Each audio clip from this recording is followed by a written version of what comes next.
la puissance de la parole de la foi. Gloire à Dieu. Je vous invite à prendre place et à regarder avec moi dans la Bible, dans le psaume 33, verset 9, la puissance de la parole de foi.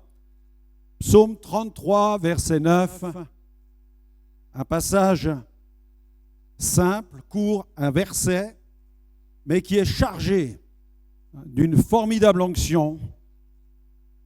Il contient le potentiel de tous nos miracles. Amen. En effet, Dieu déclare dans sa parole, car il dit, et la chose arrive. Amen. Si Dieu dit, la chose arrive. Il ordonne, et elle existe. On le relit une seconde fois, car il dit, et la chose arrive. Il ordonne, et elle existe. Dis-le à ton voisin maintenant. Tourne-toi vers ton voisin quelques instants, tu lui proclames ce verset, tu lui fais du bien ce matin. Tu lui envoies une parole de foi. Oui, mon ami, Dieu dit, et la chose arrive. Il ordonne, et elle existe. Amen. Psaume 33, verset 9, et tu donnes l'adresse. Alléluia. C'est important de donner l'adresse du verset qu'on lit. Amen. Parce que des fois, nous lisons des versets. Parfois, nous confessons des versets, mais nous ne sommes pas capables de dire d'où ils viennent. C'est bien de donner l'adresse du verset. Psaume 33, verset 9. Amen. Psaume 33, verset 9, tu le proclames. Alléluia. Dieu dit, la chose arrive, il ordonne, et elle existe. Amen. On peut dire ce matin, merci Seigneur pour ta parole. Amen. Merci Seigneur pour ta parole. Je crois ce qu'elle dit à mon sujet. Je saisis ce qu'elle me promet. Et j'obéis à ce qu'elle me commande. Quelqu'un a dit, mes amis, veille sur tes pensées, parce que tes pensées deviendront des paroles. Veille sur tes paroles, car elles deviendront des habitudes, des actes. Veille sur tes actes, car ils deviendront des habitudes. Veille sur tes habitudes, car elles deviendront ton caractère. Veille sur ton caractère, car il deviendra ta destinée. Et tout commence avec nos pensées et ce que nous allons dire de notre bouche. C'est pourquoi ce que je pense est extrêmement important. Dieu pense à une chose, il dit et la chose arrive. Dieu crée parce qu'il pense et parce qu'il a un projet. C'est pourquoi nous, en tant qu'enfants de Dieu, il est important que nous veillions sur nos pensées. Tout démarre dans le siège de nos pensées. Je dois veiller à la qualité, à la nature des pensées que je nourris à l'intérieur de mon cœur. Et j'ai appris que dans le combat spirituel, les pensées occupent une place centrale. Quelque part, c'est comme notre quartier général. Quand j'ai été délivré de l'occultisme, le pasteur a prié pour moi, les mauvais esprits se sont manifestés, je vous passe sur tous les détails, j'ai été délivré, je suis rentré à la maison et dans les heures qui ont suivi, je sentais l'oppression revenir, je sentais les puissances de ténèbres qui cherchaient comme à reprendre place. D'ailleurs, Jésus l'a dit, quand on chasse un démon, il s'en va et il ramène 7 autres démons avec lui. Ils reviennent et ils constituent une forme d'équipe et ils cherchent à reprendre leur territoire pour installer tout à nouveau leur domicile et squatter votre vie. Et j'ai appelé le pasteur en urgence et je lui ai demandé qu'il puisse m'aider. Je lui ai dit, pasteur, voilà ce qui se passe, qu'est-ce que je dois faire? Et là, il m'a enseigné un principe spirituel très important. Il m'a dit, va chercher ta Bible, ce que j'ai fait. Il m'a dit, ouvre-la dans 2 Corinthiens chapitre 5, verset 17, ce que j'ai fait. Et il m'a dit, lis-moi au téléphone ce que tu trouves devant tes yeux. Et j'ai commencé à lire ce passage. Si quelqu'un est dans le Christ, il est une nouvelle créature. Les choses anciennes sont passées, toutes choses sont devenues nouvelles. Il m'a dit, voilà, ça c'est ton épée. Maintenant, tu vas faire ceci. Tu vas marcher dans ta maison, tu vas ouvrir ta Bible et tu vas commencer à proclamer cette parole dans toutes les pièces de ta maison. Et j'ai commencé à aller dans la salle à manger, dans la cuisine, dans les chambres à coucher. J'avais la Bible dans la main et je confessais. Si quelqu'un est dans le Christ, il est une nouvelle création. Les choses anciennes sont passées. Voici, toutes choses sont devenues nouvelles. Si quelqu'un est dans le Christ, il est une nouvelle créature. Les choses anciennes. Je le déclarais, je le confessais. Et mes amis, au début, je le lisais seulement. Mais je ne le croyais pas. Je le lisais, mais je ne l'avais pas encore saisi. Je ne m'étais pas encore approprié cette parole. C'est à mesure que je lis, que je confesse, que je déclare, que je m'approprie l'épée de l'esprit et que je peux repousser l'ennemi de mon âme qui veut nuire à ma destinée. Amen. C'est important que vous saisissiez la parole de Dieu. Mais pour ça, il faut la lire. C'est pourquoi devenez un véritable disciple de Jésus. La lecture de la Bible n'est pas une option, c'est ce qui vous donne l'onction. Et si vous n'avez pas la Bible, on vous l'offre avec joie. C'est important que vous ayez la parole de Dieu. Parce qu'à mesure que vous lisez la Bible, le Saint-Esprit va mettre en exergue certains passages des Écritures qui vont devenir comme des révélations personnelles, des rémas de Dieu. Et de cette manière, dans les combats que vous allez traverser, immédiatement, le Saint-Esprit fera remonter à la surface la parole que vous avez besoin dans telle et telle situation. Et la parole de Dieu va vous donner l'autorité pour préserver votre territoire sur le plan spirituel et évoluer pleinement dans ce que Dieu a préparé pour chacun d'entre vous. Amen. Merci Seigneur pour l'autorité de ta parole. Jésus faisait la même chose, ne vous inquiétez pas. Ce n'est pas quelque chose que nous inventons, c'est quelque chose que Jésus pratiquait. Ce n'est pas une forme de conditionnement personnel. Non, ça s'appelle la foi. Dans le conditionnement, c'est une forme de foi. Mais la foi, elle se repose non pas sur des idées dont je me sers pour me conditionner, mais la foi repose sur l'autorité de la parole de Dieu. Jésus lui-même, le Fils de Dieu, nous a enseigné ce mode opératoire. Parce que lorsque l'ennemi cherchait à l'atteindre, il disait, il est écrit. Pourtant, Jésus, c'est la parole. Il aurait pu dire, Satan, va-t'en. Dans certaines situations, il l'a fait. Il chassait les démons. Mais lorsque Satan est venu le combattre dans le désert, au moment de la tentation, alors que Jésus était dans le jeûne et la prière, Jésus a dit, il est écrit. Et pourtant, Jésus, c'est la parole. Au commencement était la parole était avec Dieu, la parole était Dieu. Elle a été faite chair et nous avons contemplé sa gloire. C'est la gloire du Fils unique venu du Père. Jésus est le Verbe. Tout est écrit en lui, par lui et pour lui. Et pourtant, quand Satan l'attaque, Jésus dit, il est écrit. Il est écrit. Jésus, la parole, se saisissait de la parole. Amen. Vous avez tous besoin de saisir la parole de Dieu. Regardez ce qui est écrit dans la parole, dans Matthieu 4, versets 1 à 8. C'est le lieu de la tentation. Matthieu 4, versets 1 à 8. Matthieu 4, 1 à 8. Jésus fut emmené par l'Esprit dans le désert pour être tenté par le diable.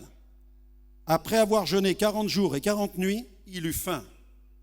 Le tentateur, s'étant approché, lui dit, « Si tu es le Fils de Dieu, ordonne que ces pierres deviennent des pains. » Jésus répondit, « Il est écrit. » Vous avez vu? Jésus s'appuie sur ce qui est écrit dans la parole de Dieu. Il est écrit. L'homme ne vivra pas de pain seulement, mais de toute parole qui sort de la bouche de Dieu. Le diable le transporta dans la ville sainte, le plaça sur le haut du temple et lui dit, « Si tu es le Fils de Dieu, jette-toi en bas, car il est écrit. Il donnera des ordres à ses anges à ton sujet, et ils te porteront sur les mains, de peur que ton pied ne heurte contre une pierre. » Jésus lui dit, « Il est aussi écrit, tu ne tenteras point le Seigneur ton Dieu. » Le diable le transporta encore sur une montagne très élevée, lui montra tous les royaumes du monde et leur gloire. Et il lui dit, « Je te donnerai toutes ces choses si tu te prosternes et m'adores. » Jésus lui dit, « Retire-toi, Satan, car il est écrit, tu adoreras le Seigneur ton Dieu, tu le serviras lui seul. » Alors le diable le laissa et voici les anges vinrent auprès de Jésus et le servaient. Amen. Il est important que nous puissions acquérir ici un principe spirituel. C'est vraiment fondamental dans le combat spirituel. Jésus avait le pouvoir de chasser les démons et de repousser le diable parce qu'il connaissait la parole. Aujourd'hui, des chrétiens pensent qu'ils peuvent chasser le diable simplement en lui commandant de partir. Mais le problème, c'est que Satan ne part pas. Pourquoi? Parce qu'ils ne connaissent pas la parole de Dieu. Ils pensent qu'il suffit de réprimer Satan pour qu'il parte. Mais pour que Satan nous obéisse, il est important qu'il sache que nous soyons des enfants de Dieu enracinés dans la parole de Dieu. C'est l'une des clés. C'est ce qui nous donne de l'autorité. C'est ce qui donne de l'autorité à n'importe qui ici-bas sur la terre lorsqu'on connaît les règles, lorsqu'on connaît les lois, lorsqu'on doit les mettre en application. C'est sur la base des lois et des règles qu'on exerce une autorité. C'est la même chose sur le plan spirituel. Vous avez vu quels sont les points d'ancrage sur lesquels Satan chercha à s'accrocher avec Jésus et sur quel sujet? J'en ai noté plusieurs. Premièrement, le pouvoir et l'identité. Il lui dit, si tu es le Fils de Dieu, ordonne que ces pierres deviennent des pains. Si tu es le Fils de Dieu, parce que peut-être ne l'es-tu pas, mais si tu es le Fils de Dieu, vous avez vu ce qu'il essaie de remettre en question? Le pouvoir et l'autorité de Jésus, l'identité même de Jésus. Ensuite, le pouvoir et la subordination. Si tu es le Fils de Dieu, jette-toi en bas, car il est écrit, il ordonnera des ordres à ses anges à ton sujet, ils te porteront sur les mains, de peur que ton pied ne heurte contre une pierre. En fait, il est en train de pousser Jésus à l'insubordination. Il lui dit, si tu es vraiment le Fils de Dieu, fais ça. Parce que de toute façon, le Père viendra te secourir. Tu vas obliger Dieu à venir à ton secours. Tu vas tordre le bras de Dieu pour qu'il vienne te secourir. En fait, il est en train de pousser Jésus à ne pas être soumis à son Père, mais à contraindre son Père. Il touche à l'autorité divine. Ensuite, il y a le pouvoir et l'adoration. Il lui montrera tous les royaumes du monde et leur gloire. Il lui dit, je te donnerai toutes ces choses si tu te prosternes et m'adores. Le pouvoir et l'adoration. Je te donne le pouvoir si tu m'adores. Mais Jésus ne peut pas adorer, puisque c'est lui qui est digne d'adoration. Amen. Jésus est le roi des rois, il est le Seigneur des seigneurs, et toute adoration lui revient. Amen. Toute adoration lui revient. Donc Jésus a dit, retire-toi Satan, car il est écrit, tu adoreras le Seigneur ton Dieu, tu le serviras lui seul. Alors le diable le laissa, et voici des anges vinrent auprès de Jésus et le servaient. C'est-à-dire qu'ils l'adoraient. Les anges adoraient Jésus. Voilà la réponse que Jésus a donnée à Satan. Voilà la réponse que le Père a envoyée à Satan. Il a envoyé des anges qui ont adoré Jésus. Et la meilleure réponse que vous pouvez donner à Satan, en tant qu'enfant de Dieu, c'est d'adorer le Seigneur Jésus. C'est d'être des adorateurs du roi des rois. C'est de passer votre temps à l'adorer, à le célébrer, à proclamer sa gloire. Chaque jour, chaque minute de votre existence, que votre cœur soit un cœur d'adorateur. Amen. Ne soyez pas seulement des adorateurs le dimanche matin, entre 10h et midi, mais soyez des adorateurs 24 heures sur 24. C'est votre statut, vous avez un statut d'adorateur. Amen. C'est pourquoi que l'on ait des clips, ou que l'on ait quelqu'un qui chanterait a cappella, ou que l'on ait le meilleur groupe pop-rock ici qui célèbre Dieu, peu importe, ce que Dieu cherche et ce qu'il veut trouver en nous, ce sont des cœurs d'adorateurs. C'est ce que le Père recherche, des adorateurs en esprit et en vérité. Est-ce que je peux entendre une acclamation pour le roi des rois ce matin ici, dans la maison du Seigneur, parce qu'il veut notre adoration. Il est digne de louange. Et c'est ce qui fait fuir l'ennemi. Premier point ce matin, premier point, Dieu proclame la bénédiction. Dieu proclame la bénédiction. Waouh! Certains nous reprochent de prêcher la bénédiction dans notre église.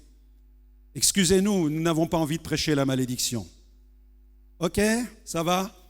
Le débat théologique est clos. Amen. Dieu est un Dieu qui bénit. Je vois Dieu bénir dès l'origine. Dieu proclame la bénédiction. Il proclame une parole de bénédiction. Dès le jardin d'Éden, je découvre un Dieu qui veut bénir l'être humain. Regardez dans Genèse chapitre 1er, versets 27 à 28. Genèse chapitre 1er, versets 27 à 28. Dieu créa l'homme à son image. Il les créa mâle et femelle. Dieu les bénit et Dieu leur dit fructifiez, multipliez et remplissez la terre. Amen. Le texte dit Dieu les, on répète ensemble, Dieu les bénit. Dieu les a bénis. Dieu est un Dieu qui bénit. Bénir signifie combler de biens, combler de faveurs, faire prospérer. Voilà l'intention de Dieu dès le jardin d'Éden. Bénir, accorder sa faveur, faire prospérer. Et je vois dans les Écritures que la bénédiction fut prophétisée même sur Abraham. Quand l'Éternel se révèle à Abraham, il lui déclare qu'il va être une grande source de bénédiction pour l'humanité. Et dans la parole de Dieu, nous voyons cette promesse dans Genèse 12, 2. Je ferai de toi une grande nation. Dieu dit, je te bénirai. Je te bénirai. Je rendrai ton nom grand. Tu seras une source de bénédiction. Le terme bénédiction a été traduit de l'hébreu beraka. On en a une dans la salle, une beraka. T'es là, beraka? Amen. On a une beraka dans la salle. Vous imaginez ce que signifie son nom? Bénédiction, prospérité, louange à Dieu. Amen. Si vous voulez donner un nom à votre prochain enfant, voilà, celui-là, il est pas mal. Beraka. Prenez pas Jézabel. Amen.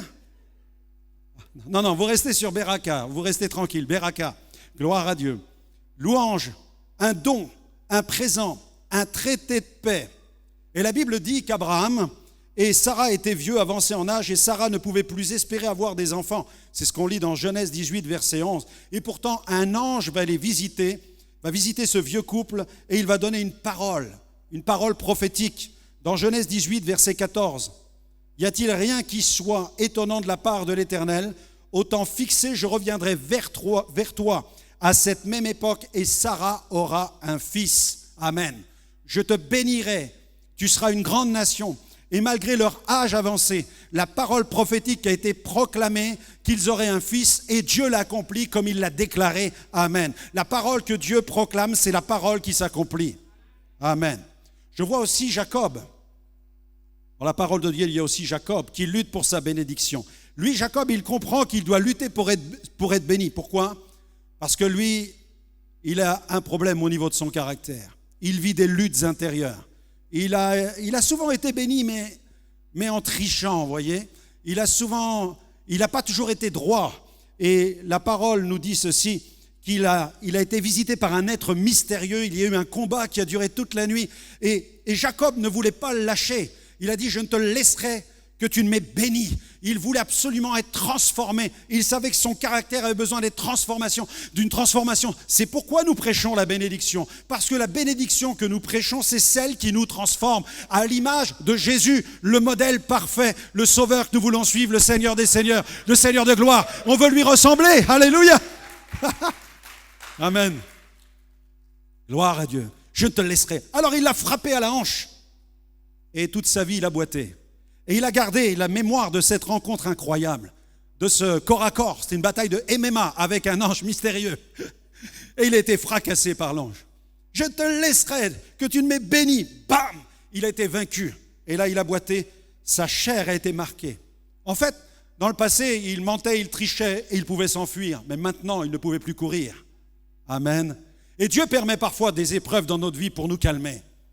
Et c'est salutaire. Parfois, le Seigneur est obligé de nous rencontrer sur le ring et puis il dit, tu veux faire le poids avec moi, tu veux te battre avec moi, tu penses que tu vas pouvoir continuer à dire, je suis chrétien, tu penses que tu vas pouvoir continuer à dire, je me suis fait baptiser dans cette église, j'étais dans le baptistère, j'ai proclamé que j'étais enfant de Dieu. Tu penses que tu vas pouvoir continuer à dire que tu es un enfant de Dieu, que tu appartiens à cette église et à vivre dans le péché jusqu'au cou comme tu l'es actuellement? Non, non, mon ami, Dieu va te rencontrer sur le ring. Et puis là, il va te faire une telle prise que tu vas faire un grand soleil, bam, par terre. Et là, Dieu va te casser d'une certaine manière. Et là, il va te remettre à l'endroit. Et là, il va pouvoir te faire marcher. Parce que toi, tu t'es engagé. Toi, tu t'es éloigné. Mais Dieu s'est engagé. Et lui ne te lâchera pas. Amen. Alléluia. C'est pourquoi quand quelqu'un me dit, pasteur, je veux me faire baptiser, je dis, t'as bien réfléchi à ce que tu fais? C'est l'engagement d'une bonne conscience. Tu dis que tu t'engages. Mais fais attention. Parce que Dieu s'engage aussi. Et le jugement commence par la maison de Dieu. Et Dieu corrige ceux qu'il aime. Et comme il nous aime, parfois il permet des situations où nous sommes obligés, comme Jacob, de le rencontrer. Et on va garder la trace de ce duel qui s'est produit dans une rencontre au corps à corps avec le Seigneur. Et là, on va apprendre à marcher droit et on va apprendre à regarder la vie avec le regard de Dieu. Lui qui avait menti, lui qui avait usurpé le droit d'aînesse, lui qui avait tellement triché pour être béni. Honnêtement, Jacob, il aimait Dieu. Il n'y a pas de problème, il aimait Dieu. Mais il était plein de défauts. Et il y en a ce matin ici, je sais que vous aimez Dieu. Mais Dieu doit nous rencontrer pour nous transformer. Parce que tant qu'on laisse les travers subsister dans notre existence, ils portent en eux-mêmes une puissance de mort qui va nous empêcher de marcher avec Dieu et d'entrer dans la destinée. Tu ne peux pas vivre la destinée de Dieu pour ta vie si tu marches dans la chair. Oublie ça tout de suite. Ne dis pas, mais Dieu est un Dieu qui bénit. Même si je trompe ma femme, Dieu va me bénir. Même si je vis dans l'adultère, mais Dieu ne peut que nous bénir. Je vais aller voir tel ministère, il va m'imposer les mains, je vais avoir une dose de bénédiction. Non, non, non, non, non, non, non, non. La Bible dit, ne marchez pas dans la chair, mais marchez par l'esprit. La Bible dit, ceux qui sont à Jésus-Christ ont crucifié la chair avec ses désirs. Avec ses désirs. Et la vie dans l'esprit, la destinée glorieuse réclame de notre part cette transformation intérieure où la chair est crucifiée et la vie de l'esprit est libérée. Et lorsque la vie de l'esprit est libérée, nous entrons dans le programme de Dieu qu'il a préparé d'avance pour nous avec toutes ses bonnes œuvres. Alléluia. Ce qui veut dire qu'on peut passer toute sa vie chrétienne dans une église et passer à côté de sa destinée. On a simplement lustré avec le fond de son pantalon les chaises de l'église. Alors c'est vrai que les bancs, ils sont nickel. Mais derrière, la vie spirituelle, elle est au point mort. Mais le Seigneur vient pour nous vivifier. Il a une destinée. Et le meilleur chemin, c'est celui de l'abandon entre les mains de Dieu. Deuxième point ce matin, j'aimerais déclarer, la parole de la malédiction est neutralisée. Amen. La parole de la malédiction, elle est neutralisée. Le racheté est protégé contre la parole de la malédiction. J'aime cette scène épique de l'Ancien Testament avec Balak et Balaam. Vous connaissez cette scène avec Balaam, un devin considéré comme une sorte de prophète dans la région. C'était le fils de Béor, il habitait la ville de Pétor sur l'Euphrate en Aram, en Mésopotamie. Il s'agit d'une figure plutôt énigmatique dans l'Ancien Testament. Un personnage plutôt opaque. Entre le devin et le prophète, les théologiens n'arrivent pas vraiment à se situer. Mais alors que Balak, cet ennemi d'Israël, est prêt à payer très cher pour qu'il maudisse Israël, Balaam se trouve, je dirais qu'à ce moment-là, Balaam va se trouver saisi par l'esprit et incapable de maudire. Incapable. Pourquoi ? Parce que je crois que Dieu lui a lié la langue. Je crois que Dieu l'a complètement lié pour qu'il soit contraint de bénir Israël, simplement pour résister à Balak qui est un ennemi d'Israël. Alors que Balak croit à la puissance de la sorcellerie. Balak sait que la malédiction a de la puissance. Vous savez, il y a des gens qui croient à la bénédiction, qui croient que ce que Dieu dit est une puissance de bénédiction, mais qui ne croient pas à la puissance de la malédiction. Et ça, c'est un autre problème. Ils croient qu'une parole de malédiction n'existe pas et que seul Dieu peut donner des paroles qui marchent, mais le diable, lui, non, tout ce qu'il fait ne marchera pas. Balak croyait au pouvoir de la parole de malédiction. Balaam aussi. C'est pourquoi il refuse. Si Balaam n'avait pas cru au pouvoir de la parole de la malédiction, il l'aurait proclamée. Mais il a refusé de la proclamer parce qu'il croyait que le vrai Dieu, le Dieu d'Israël, c'est un Dieu qui est tout-puissant. Et il s'est dit, si je maudis le peuple d'Israël, Dieu va se retourner contre moi. Il était conscient de la puissance du Dieu d'Israël et les peuples de la région savaient que c'était un peuple qui était puissant. Regardez dans Nombre 23, verset 7. Nombre 23, verset 7. Dans l'Ancien Testament, Nombre 23, verset 7. Balaam prononça son oracle et il dit, Balak m'a fait descendre d'Aram, le roi de Moab m'a fait descendre des montagnes de l'Orient. Viens, maudis-moi Jacob. Voilà quelle était la demande de Balak pour Balaam. Viens, sois irrité contre Israël. Et voilà la réponse de Balaam. Comment maudirais-je celui que Dieu n'a point maudit ? Comment serais-je irrité quand l'Éternel n'est point irrité ?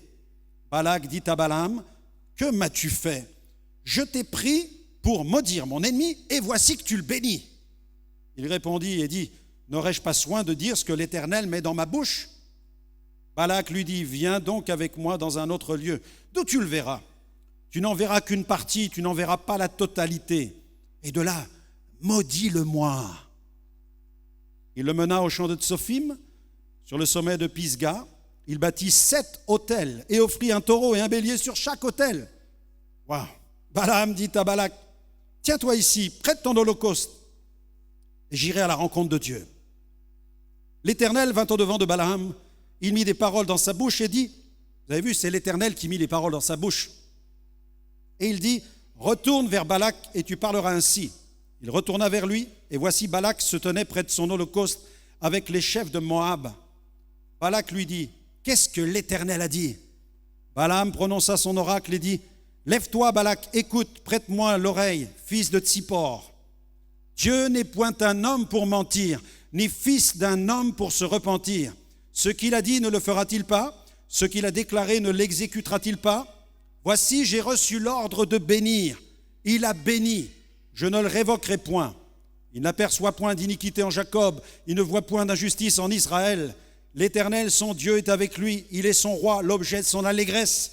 Dieu les a fait sortir d'Égypte, il est pour eux comme la vigueur du buffle. L'enchantement ne peut rien contre Jacob, ni la divination contre Israël. Au temps marqué, il sera dit à Jacob et à Israël, quelle est l'œuvre de Dieu ? C'est un peuple qui se lève comme une lionne et qui se dresse comme un lion. Il ne se couche point jusqu'à ce qu'il ait dévoré la proie et qu'il ait bu le sang des blessés. Amen, amen et amen. Dieu a béni Israël par la bouche de Balaam. Dieu a déclaré la bénédiction sur Israël et Balak ne put rien faire. De la même manière que Jésus a proclamé la bénédiction sur l'Église, il a dit « Je bâtirai mon Église, les portes du séjour des morts ne prévaudront point contre elle. » Alléluia, le diable ne peut rien contre toi parce que celui qui est en toi est plus fort que celui qui est dans le monde.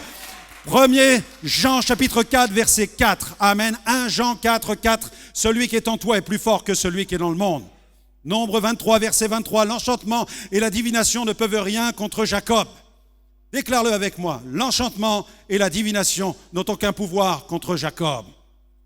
Confesse avec moi, celui qui est en moi est plus fort que celui qui est dans le monde. Amen. Dieu soit béni. Merci pour la protection de Dieu. 3e point, apprends à proclamer la vie. L'autorité s'exprime par la bouche. Les parents le savent. Pour enseigner les enfants, il faut utiliser sa bouche. Un officier dans un régiment le sait aussi. De la même qu'un patron, qu'un chef d'entreprise utilise sa bouche pour donner des directives. Et la bouche, c'est la voix de l'expression de la foi. La Bible dit d'ailleurs que la vie et la mort sont au pouvoir de la langue. Et la nature de la récolte dépend de la semence que je vais planter. Quel type de parole est-ce que je plante ? Pendant des années, et je l'ai dit à plusieurs reprises ici, je le dis pour ceux qui nous rejoignent, pour que leur raisonnement puisse s'aligner avec le nôtre. Pendant des années, je n'ai pas béni la France. Mais je voyais comme beaucoup, en fait. J'entendais, la France, c'est un désert spirituel. Alors je confessais, la France est un désert spirituel. Amen. La France, c'est le tombeau des pasteurs. La France, c'est le tombeau des pasteurs. Amen. Vous imaginez la foi. Enfin, j'exagère un peu, mais ce n'était pas loin de ça finalement. En fait, on n'y voyait pas la potentialité, la perspective d'un réveil. Mais un jour, le Seigneur m'a parlé dans un moment de prière. Il m'a dit, que prétends-tu récolter dans un désert si tu passes ton temps à le maudire? Et mes amis, ça m'a mis un... Là, j'ai pris une gauche de la part du Seigneur et puis un uppercut. Et là, j'étais rétamé par terre dans la prière. Tu ne peux pas prétendre récolter quelque chose dans un endroit que tu ne bénis pas. C'est pourquoi tous ceux qui rejoignent cette ville et cette église, lorsque je suis dans une visite ou un entretien, je dis, est-ce que tu bénis la ville? Les gens sont surpris parfois de ma question. Et souvent j'ai entendu, je pense la quitter, je pense partir. Je dis, mais pourquoi? Quels sont les mobiles? Quelles sont les raisons?